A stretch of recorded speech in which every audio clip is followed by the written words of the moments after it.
Hi. And I fold because I'm not a barbarian. Hi. Hi. Okay, I have a new baby at home. Congratulations. Thank and you. I'm so sorry. There's not a lot of sleep. I was wondering, when you brought your kids home for the first time, what is the advice you wish you were given?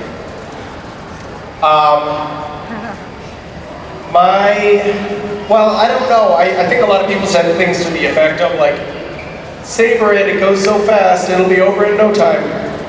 But it actually took me a little bit too long to realize what that meant, which is savor it. And it'll be over in no time, and you'll miss it when it's gone. And really take that to heart. I spent a lot of time being like, oh my God, I'm so fucking tired. I just want to I want to get on to the next thing. I don't want to do another nap time. I don't want to change another diaper. You know, get me out of this. And then when when your child says, Dad, wipe me for the last time, and then you never have to wipe them again, you're like, oh, I missed that. You'll end up missing kind of all of it, even the stuff that at that moment you're feeling like is drudgery and exhausting. So just try to savor it while you're in it, and don't try to like rush through it. Don't try to do something else. Don't try to get to the next thing. I wasted a lot of like putting the kids to sleep time, like eagerly anticipating the moment that I was going to be free instead of actually being present and putting them to sleep. I don't know if that makes any sense, but it feels important to me. It makes a lot of sense. I never thought a 3-month-old could enjoy story time. Yeah, but they can. Yeah.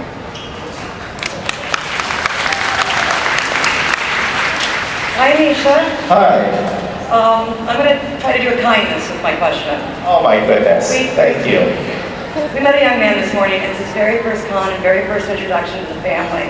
And seeing his joy has been incredible this morning. I was hoping you would say hi to Nolan and give a little wave. What's his name? Nolan. Nolan. Hi, Nolan. Where are you? Hi. Welcome to the fray.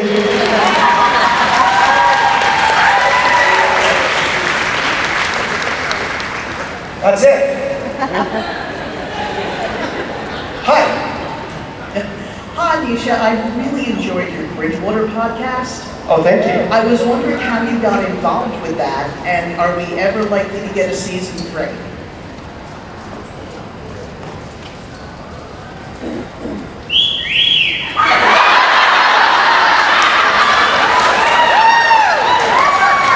I was waiting for that. I was like, delayed reaction.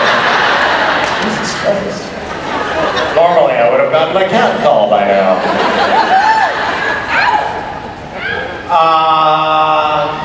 How did I get involved in that? I guess they just reached out to me and asked me if I would do it. And then they offered me money. And I don't want to say that I'm a whore, but I'll do a lot for money. I was quite actually thrilled. I loved doing that project. I had so much fun with it.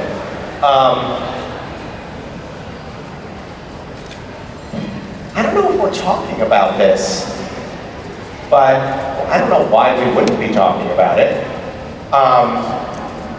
I am just in the very beginning phases of maybe developing Bridgewater into a TV show with Jensen and Daniil. And so the season, if there is a season 3, it would be on the screen as opposed to in the voiceover studio. My mother and I just went to see The Outsiders last night. It was fantastic. I recommend it highly. I don't know, a lot of you probably don't know this, but S.E. Hinton, or Susie Hinton, who's the author of The Outsiders, was also a huge fan of Supernatural. And so every season, she would come up to Vancouver for a week and sit on set and watch us film because she just loved the show. And of course, The Outsiders is like it's a show that is about brothers, they're orphaned brothers, and sort of them against the world. It has a lot of supernatural kind of family mythology themes in it, which I was like, watching The Outsiders, you know, refamiliarizing myself with the story last night. I was like, oh my God, yeah. That's why she loved the Supernatural so much. It's like Supernatural ripped off The Outsiders.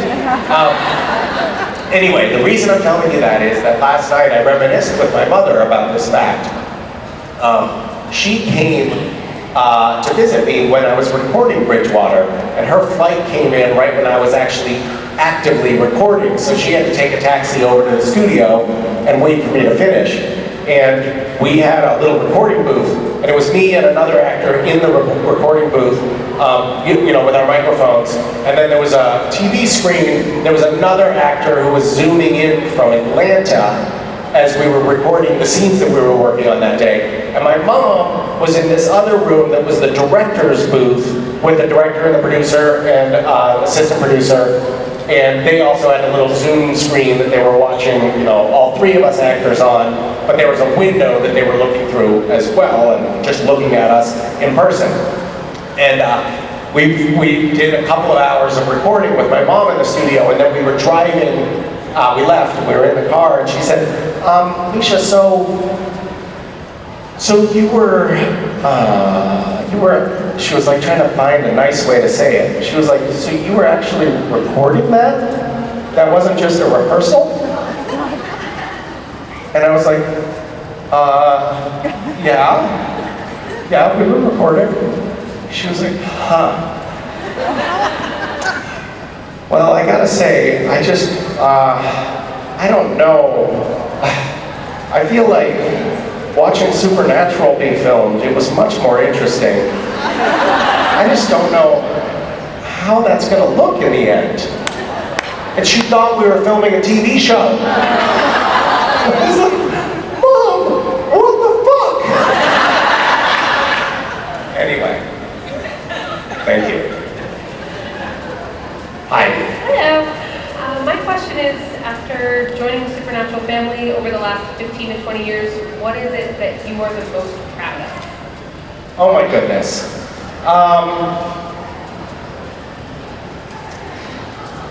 God, I mean, where to start? I guess I'm proud of a bunch of things, and there's some of it just feels like not my personal pride, but like collective pride. There's something strange that we have collectively brought to life here in this particular fandom. Like the fact that we're all still here 5 years after the show ended is something to be proud of. Like, how did that, you know, it's actually like a family, like it just carries on. In spite of the fact that the show is no longer on the air, like we're all still here because we're family. But I think that the biggest thing is like this community seems to be incredibly inclusive and inviting and warm and kind, and it seems to have this ethos of like generosity and caring, which I think is really true. Like I notice fans really taking care of one another and showing up for one another and defending one another online. And of course there's all sorts of nastiness, and that's not like you can't paint with one color and be perfectly accurate, but that's like the pervasive cultural dynamic in our little subculture, and I'm really proud of us collectively for having brought that to life. And I'm also proud of the fact, yes, smattering of applause, yes. And then personally, I think I'm proud of the fact that there have been several fairly large, almost photorealistic needlepoint portraits done of me. Which is pretty impressive, you know? Yeah. Thanks for asking.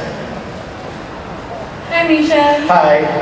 Can I just say one other thing on? I also am proud of the fact that this fandom has actually.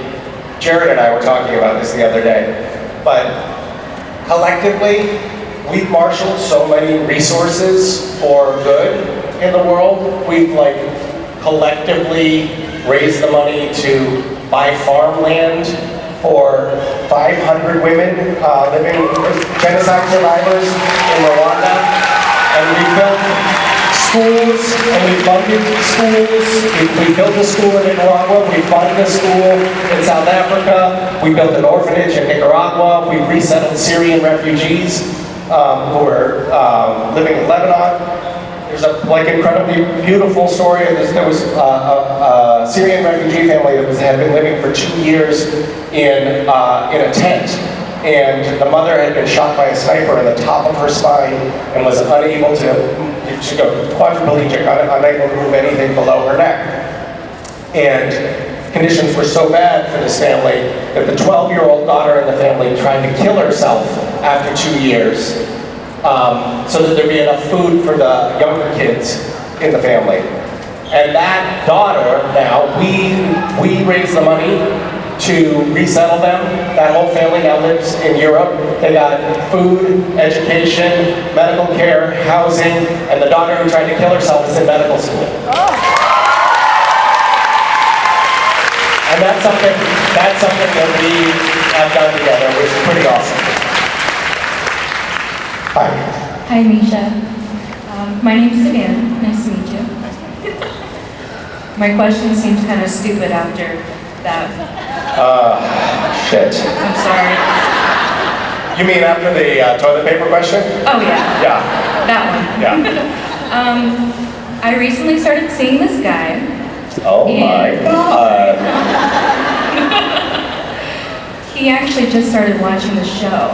Really? Yep. Uh-huh. So is this going to be a litmus test in the relationship? Like if he likes the show, He loves it so far. then you break up with him? I know. We'll have to kill him. I don't know.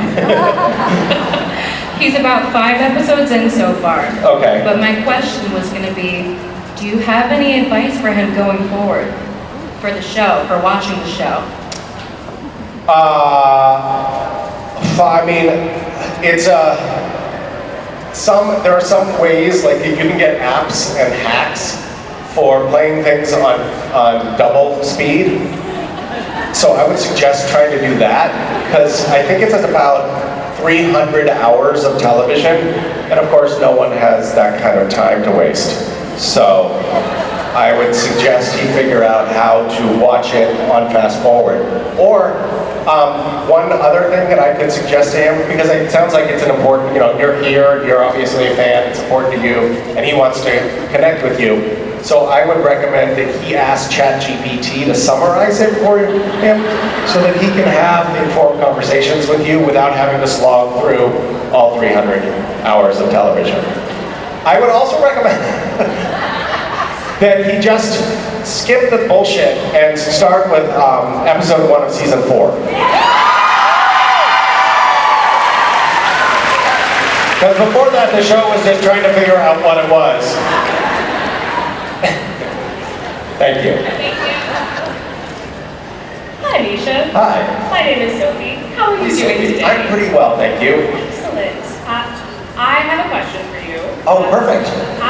So Castiel goes through several different iterations through the series.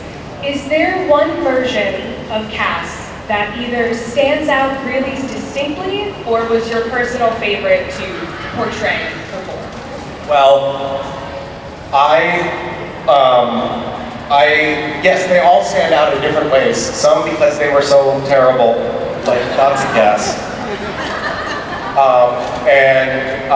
But I have like I'm most fond of just good old Castiel because I felt like I actually know him, and he's somehow weirdly a part of myself now. He caused me to have split personality disorder, and so he holds a special place in my heart. I think I had the most fun playing Lucifer Cass.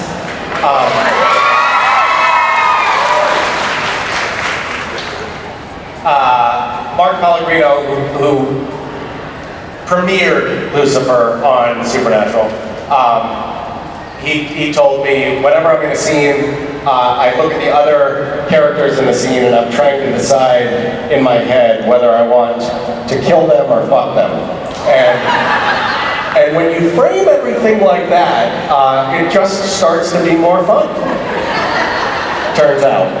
So that's something I actually try to bring into my everyday life now.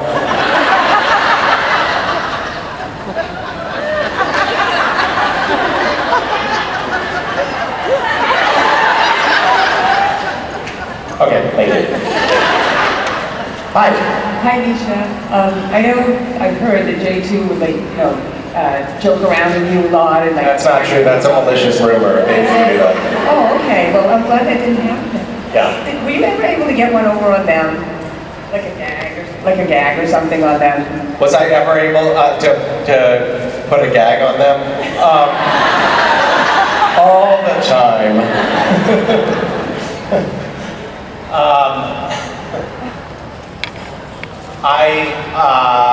Yes, I did successfully execute a few gags. One, I mean, yes and no, because there was always, if I ever perpetrated a gag against Jared or Jensen, there was always repercussions, escalation. So I would win the battle, but then lose the war typically. The whole crew used to play this game, Words with Friends.